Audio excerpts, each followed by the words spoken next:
Here, welcome in my next video for Altenew. This month we are celebrating a February stamp dies and stencils release, and I am participating in the blog hop.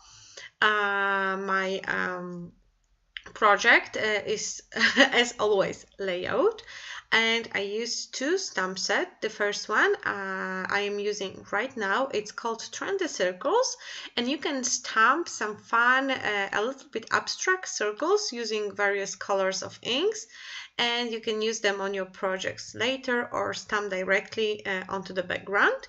I am mixing some Altenew mini ink cubes, inks.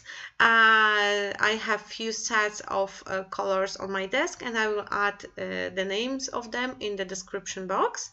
I am also using Tim Holtz stamping platform, which is a very useful tool if you need to make repetitive stamping, or if you are making a layer stamping and you want to be sure you will layer everything perfect and you won't be forced to repeat the process. I am using different sizes of circles. Some of them need 2 layers, some of them are just 1 layer stamps, like the smaller ones I am stamping right now. Of course, I stamped much more. I just wanted to show you an example of how it's working.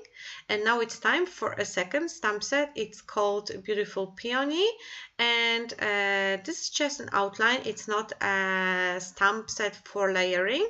You can color it, of course, but I decided to leave it like it is in the black and white version, and I'm using my archival ink to stamp with those stamps. I like the color of the ink, and if you would like to color your stamps later, you have to remember about using the proper ink. If you are using alcohol markers, remember to stamp with the ink that is not alcohol soluble. So the ink I'm using with my Copic markers is Memento ink by, I think it's pronounced Sukinienko. Well, it's a Memento ink, and archival ink is the ink I use for every watercolor-based projects, water-based mediums like watercolors, brush pens, and stuff like that, because it won't be smeared by water. Okay, so I finished stamping the flowers.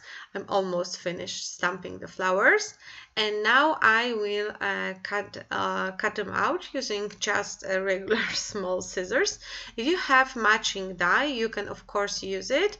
I didn't get it this month, so I am just fussy cutting. It's a perfect moment to view some YouTube tutorials or something like that.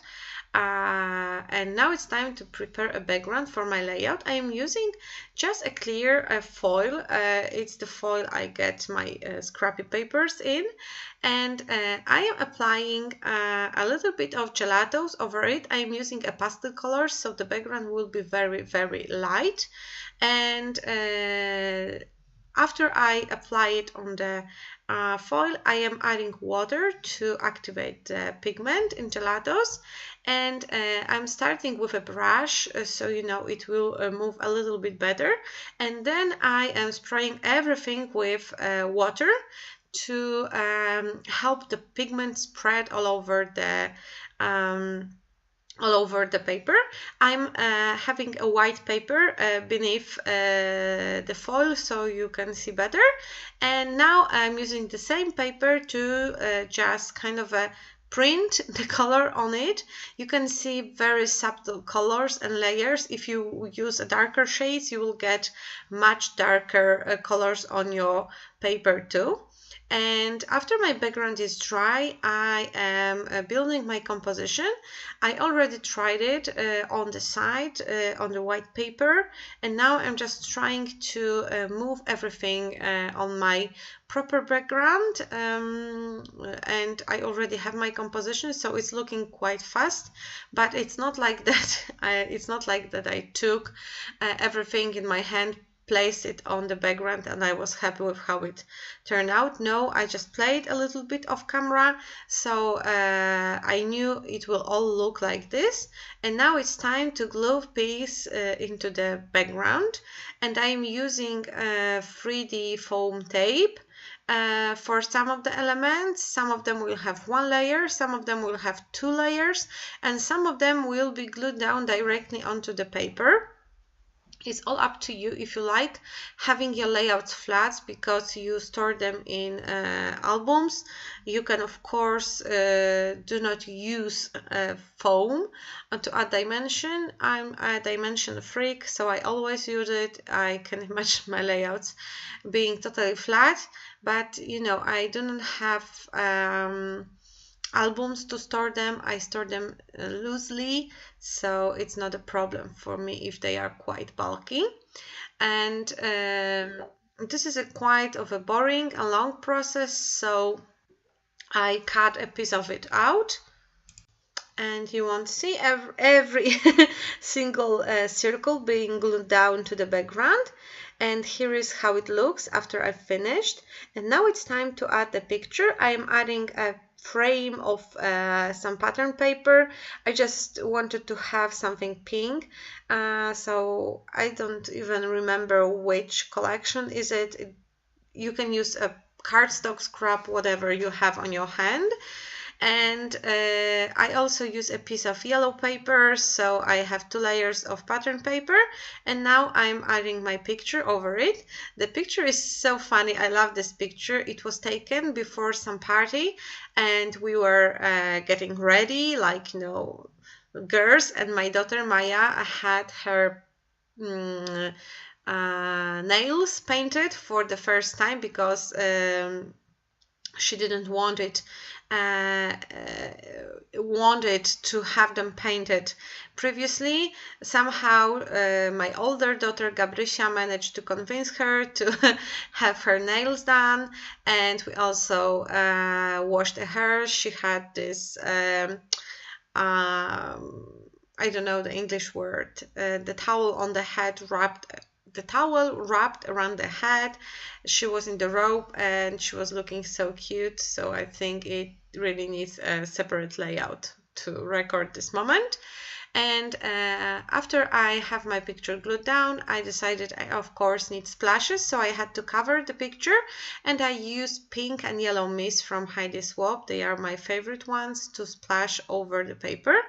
And now I am creating a title. It will be Party Preparations, and I was digging into my alphabet sets, and I decided to use this kind of a diamondy letters. They are black and white, but they have these outlines that make it look like crystals. And I do not know where to place it, but I decided to go Party Preparation on the left and right side of the picture. And now I'm adding the second part of my title. This alphabet is from Pink Paisley, one of the Paige Evans collections. I think it was the last one, Whimsical. And I love this alpha because it's so versatile. It has so many letters in many colors. So they basically fit all the projects you have on your desk if you like making them colorful. So I have my title, Party Preparations, and now I'm finishing my layout, adding some bits and pieces. I have those mural stickers with a word clam, and I thought this will match her picture. And I have those weird eyelashes that I thought I will never ever use, but somehow they matches this theme. And now I'm just looking for random things in matching colors, maybe some, you know, beauty stuff.